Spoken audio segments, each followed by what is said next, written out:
Ito tayo ngayon sa Lakay Ago, sa Agoo, La Union. And iti-test shot natin itong Zeiss Iconta 520/16. So ito ay folding camera, medium format. Kaya siya tinawag na folding camera dahil nafo-fold siya. Ito ay bellow system. Ito gawa siya sa leather material. Ito siya. And then zone focusing ang camera na to dahil wala siyang rangefinder dito sa viewfinder niya. This is a glass. So ito lang yung pang focus niya. Tansyahan lang. So from 1 meter up to infinity. Ayun. So ito naman yung shutter lever and shutter button.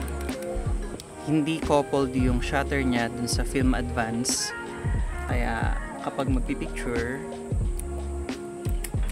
saka lang i-advance yung film. And then dito yung window para makita mo kung pang ilang shots ka na. Nakalagay sa likod ng film yung number at manual mo rin siyang iikot para makita yung frame. Shutter speed ranges from time bulb 1 second hanggang 1/500 of a second. Tapos para isara, push mo lang tong dalawang button. Ayan, then maglalak siya. Then ito rin, fold mo lang. And then ayan. Yung aperture naman niya is from f3.5 hanggang f22. Super simple camera and maglo-load na tayo ng film. So gagamit tayo ng Lomography CN 400. So ISO 400 siya. So, ito yun.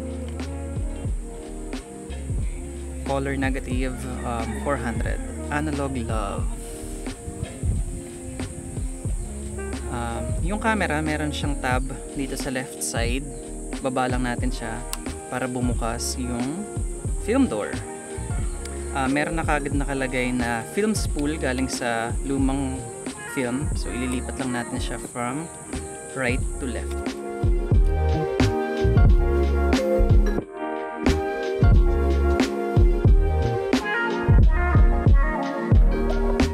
So ayan, nalipat na natin from right to left yung lumang spool. Kunin yung bagong spool. Lalagay naman natin siya dito sa right side.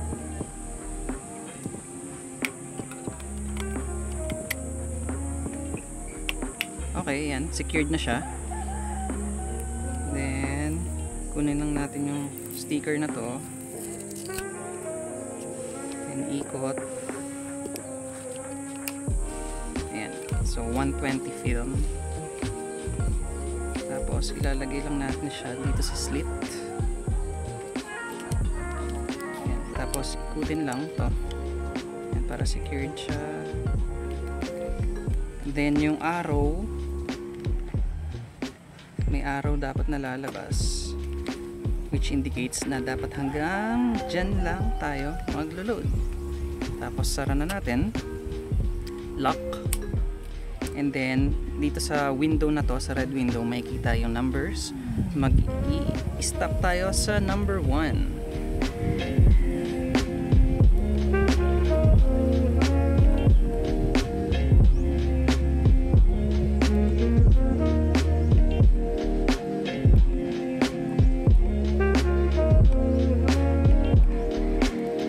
Okay, number 1. So tapos na tayo mag-load.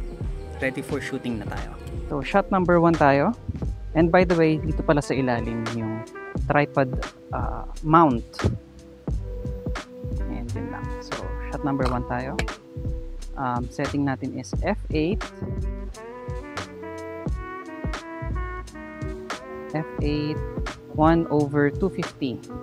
Dahil tayo naka-ISO 400. So i-preset na natin yung focus sa 2 meters. So, kasa natin and compose.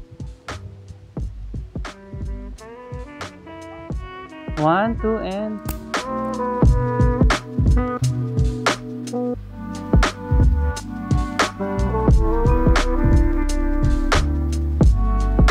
So, second shot tayo. Advance natin yung film. Papuntang second or number 2. Ayan. So, ang tansya ko dito is nasa 3 meters tayo. Same settings, f8, 1/250. And let's kasa. And hold. 1, 2, 3, and...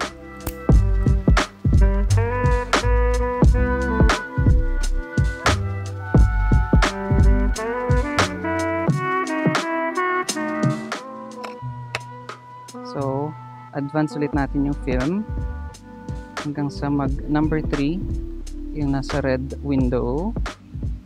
Huwag lalagpas, sakto lang. Okay, so dun ulit tayo. Gawin nating f5.6, then shutter speed is 250 or 500, 1/500. Then kasa, naka-preset na to sa 2 meters, 2 meters siya. And let's picture 1, 2, and...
Okay, so tapos na nating i-test shot si Zeiss Icon Dun nga lang sa frame 4 and 5 is na double exposure natin dahil nakalimutan kong advance yung film bago kumuha. So, hindi ko alam kung ano yung tsura as of today, pero tingin ko naman nakita nyo na sa screen. So, i-unload na natin yung film. Dapat hindi sa maaraw kasi pwede magkaroon ng light leaks sa gilid ng film. So, twist lang natin dun sa direction. Ayan, hanggang sa mag-end siya dito sa film door window. Ayan, okay na siya. And then, since okay na siya, pwede na natin buksan yung door at makikita na natin yung film. Pwede na natin kunin and ready for developing.